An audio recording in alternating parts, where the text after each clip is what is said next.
Hey folks, welcome to another training video. Let's look at the Page Info Gadget today, which you can use to look up important information about a particular page or file in the system. Let's take a look at some examples. As the name suggests, I'm going to be using this gadget when I'm on a page or other file type, so we'll see this gadget on the sidebar, but only when I'm viewing or editing a page. Let's take a look at the index page inside my admissions directory here as an example. Once I've traveled to the page, notice that my Page Info Gadget will now become available for me to use. Let's open it up. Unlike some other gadgets like Link Check or Notes, there's not too much interactivity when you're using this gadget.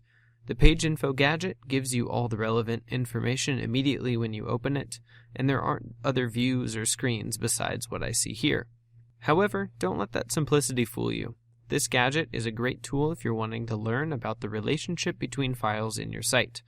We'll look at that in a second, but let's quickly just explain everything we see here in the gadget first. First of all, it'll list who saved and published the file most recently, and also when that happened. Next, it lists the file's parent directory. The last two sections are probably the most useful. The Page Products column lists the copies of this page that exist on production. Typically, you'll probably just see one of these, usually ending with an HTML, PHP, or ASPX file extension. In addition to the file name, you'll also see the dependency tag for that particular page product. Other pages may also output other file types in addition to the standard web page. This could include a PDF or XML output, and each of those output types will have their own dependency tags. Still, other page products could be one like I have here with the .m.html extension.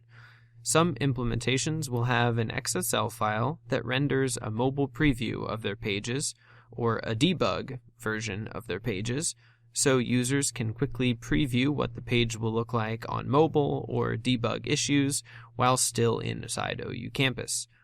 These products are typically never actually published because they only need to be used inside of OU Campus, and therefore they won't have a dependency tag associated with it, just like we see here. Clicking the file name of each page product will open that output in a new tab, and clicking the dependency tag will actually open the Dependency Tag Info Gadget. More on that in just a second.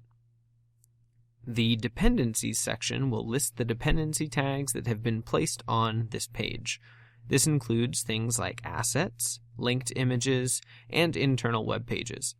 The same deal with these file names and dependency tags. Clicking the file name will bring up the asset, binary file, or PCF. Clicking the dependency tag will bring up the Dependency Tag Info Gadget once again. Okay, so this information seems fairly useful at first glance, but let's cover some scenarios where I actually would use this gadget. The first situation in which I turn to use this gadget is simply to track the files that have been linked to the page. I can find that information out very quickly just by looking at the Dependencies section. The next situation is if I want to quickly see the other pages that link to the page I'm currently viewing. To do this, I can click on the dependency tag of the page product I want to investigate. Usually, that will mean the normal web page product as opposed to the PDF or XML copy. Say I want to see which pages link to the index page of my admissions directory, which I'm viewing right now.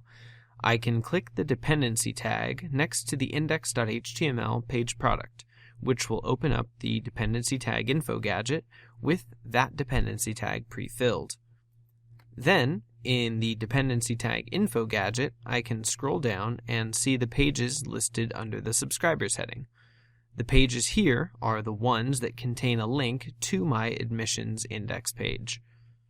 I can do the same thing with any file in the Dependencies section. If I see an asset that's placed on a page, for example, and I want to see where else that asset resides, I can click on the dependency tag for the asset. It'll open up in the other gadget, and I can see where else this asset has been placed in my site. Anyways, that covers everything you need to know about the Page Info Gadget. Here's a recap. First, the asset resides in the sidebar and is available only when viewing and/or editing files in the system. You can use the gadget to look up basic info about the page, especially the products of the page on production and what dependency tags are linked on the current page. Clicking on any of the dependency tags listed in the gadget will open up the Dependency Tag Info Gadget, which you can use to learn even more about those particular pages or files. That's all for this gadget. Thanks for watching.